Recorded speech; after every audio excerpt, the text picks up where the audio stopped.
Today I'm going to show you how to turn this into this, so keep watching. Today I'm going to show you the proper way to install a sledgehammer or maul handle.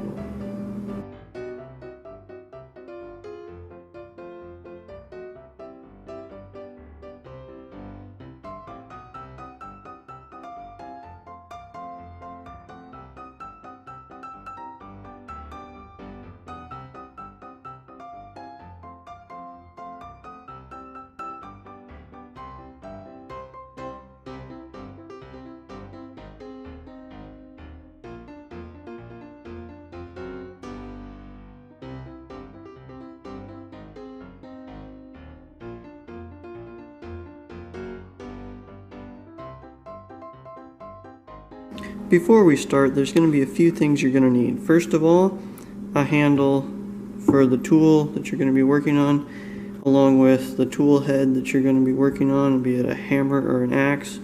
You're also going to need a wooden wedge. A lot of times it'll come with the handle, or you can make your own. If you make your own handles, you'll need 1 to 2 metal step wedges depending on the size of the tool, a carpenter's pencil or regular pencil, and an X-Acto knife.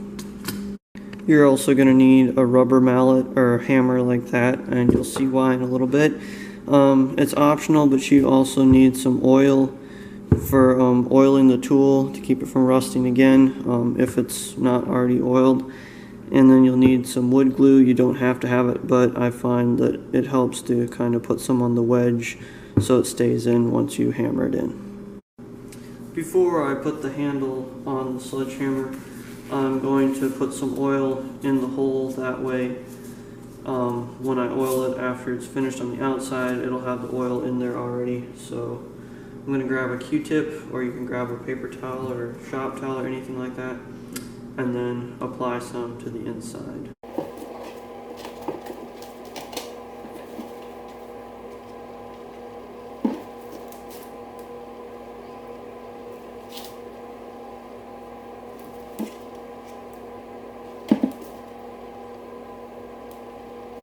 I do want to say this before I start. You're going to want to, when you take the old handle out, or if you don't ever know which side is the top or the bottom, you're going to want to try and figure that out so you don't put it on upside down. This one, the 7 for the 7-pound, is on the bottom, so this end is slightly bigger than the other end, and this is another way you can tell is you can try the handle out at both ends, and it's not going to go in as easy this way, but it'll go in easy this way. So this way is the correct direction, which would be the bottom, to put it onto the handle. So there's 2 different ways you can set the head onto the handle. The first one is to place it on there and then bang it against the ground. I've seen lots of people do this. The only problem with this is you can run the risk of splitting out the bottom of your handle, and you really don't want that.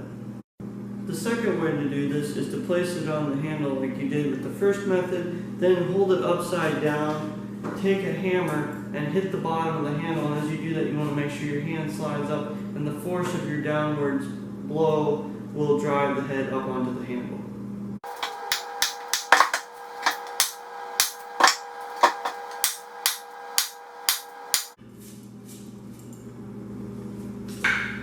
You can see it's starting to get in there really good.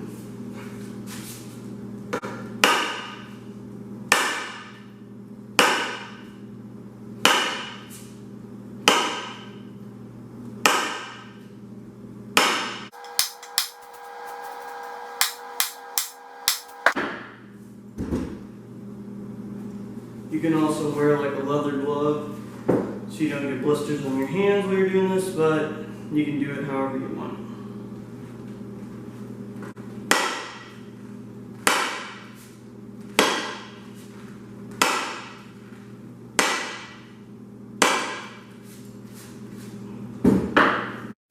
And as you can see here, it's really starting to come on. It's also starting to shave a little bit in places on the bottom, which is good. You want it to fit really, really tight, so when it starts peeling and peeling and peeling, that means you got it on there good and it's not going to come off.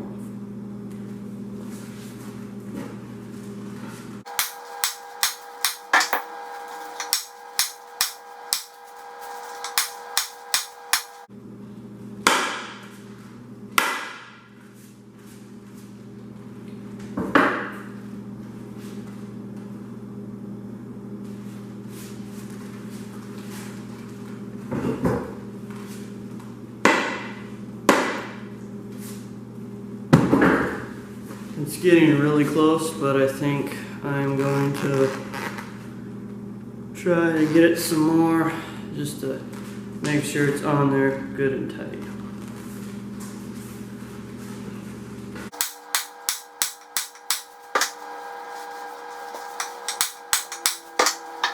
And once you're not sure if it's going to go anymore, what you want to do is take a pencil, make a mark right there where you can see it, and then keep hitting until you see whether that mark moves on or it stays there.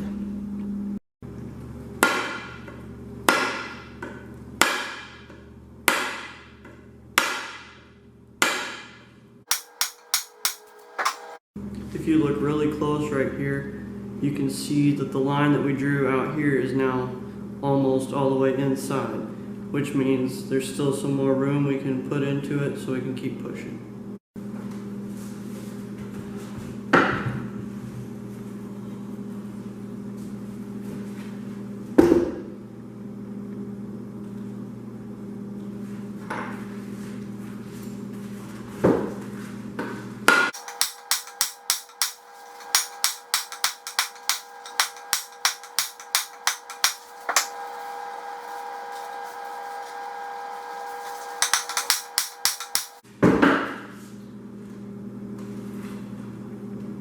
No, we're still going.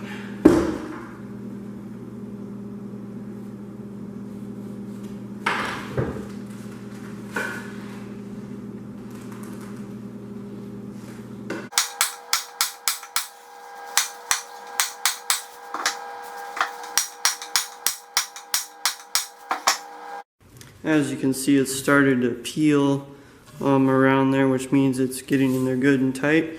And it's really squished together up here, which means it's in. So now we need to work on putting the wooden wedge in the middle.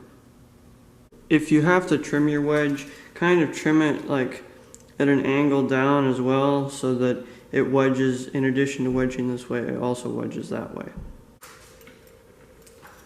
I like to put a little bit of wood glue on my wedge so that it kind of slides in better, and it also stays in there once it's in. And that is a lot of glue. Way too much. In order to get your wedge in there, you're going to want to use a block of wood on the end grain and hit it so that it gets the wedge in without splitting it, and the wood is also stronger and pounds with more force when you hit it from the end grain rather than sideways.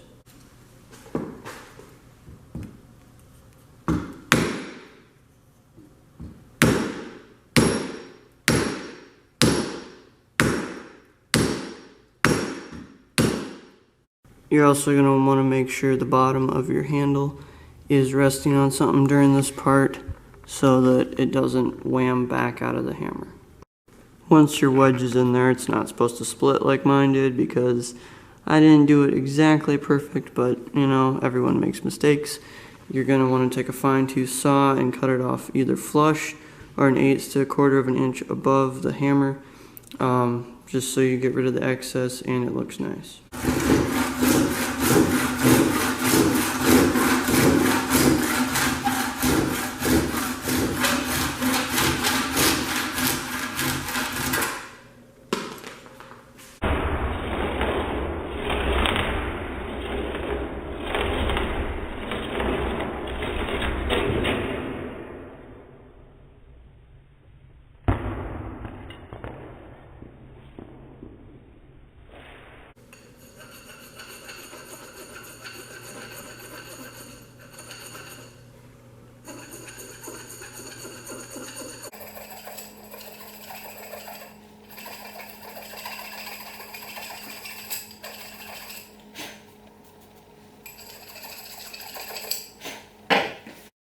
Now that we've sanded off the top where we put the wood wedge in and cut it off, we're gonna put our metal step wedges in here. Now there's two ways, there's two different wedges here. There's the big one that came with it and another smaller one for like an axe. You can put 2 wedges, that's okay, or you can just put one. I'm still trying to decide, but I'm just gonna roll along and we'll see what happens here. but this is the next step, is to put these in. When you do this, if you only do one, or even if you do two, you're going to want to do it at a diagonal.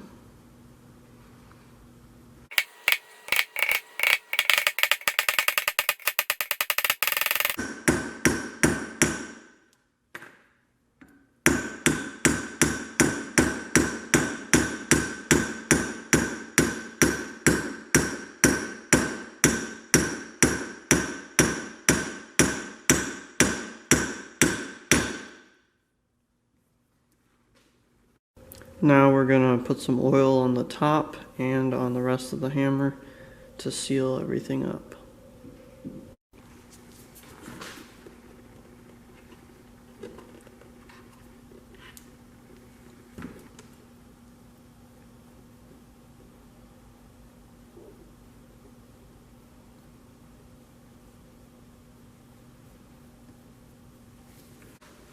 Now we're just going to apply oil to the head of the hammer to seal it and keep it from rusting, and it gives it a nice shine. In fact, I'm going to insert a before and after picture right here, and you'll see why.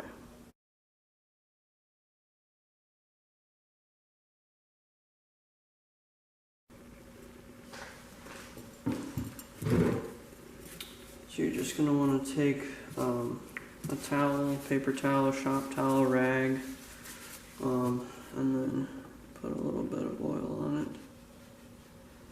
Ooh, that is a lot.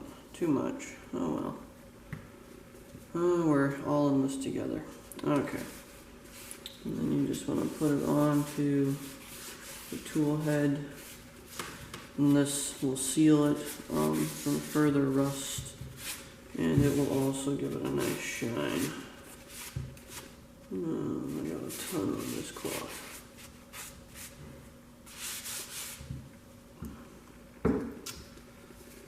Okay.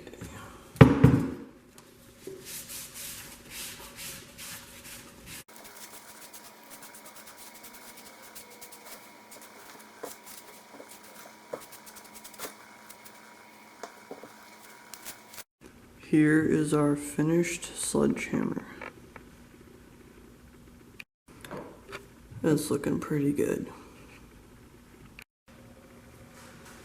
Well, it's finished. There's what it looks like from the top and from the side. I like how it turned out, but then again, since I'm kind of new to figuring out how to do it without damaging anything, it turned out good, but it's not as good as I wish it was. So there's always the thing of, oh, I have it up here in my head, it's going to be this way and this way and this way, and it never turns out that way, and I'm sure I'm not the only one that does that. I'm a perfectionist, and perfectionism can kill content and anything else that you do. There are tons of other videos out there on YouTube if I didn't explain something clearly enough that you can go and check out. I'll link one or two of them down below. I watched several in preparation for this video, so I am not an original. Sorry to burst your bubble if you think I am, but everyone's got their own take on how it should be done, so this is my opinion, is a little bit of everything with some of my own mixed in, but you can check out those other videos. Thank you for watching. Like and subscribe to see more videos like this and other restoration videos, and we will see you next time.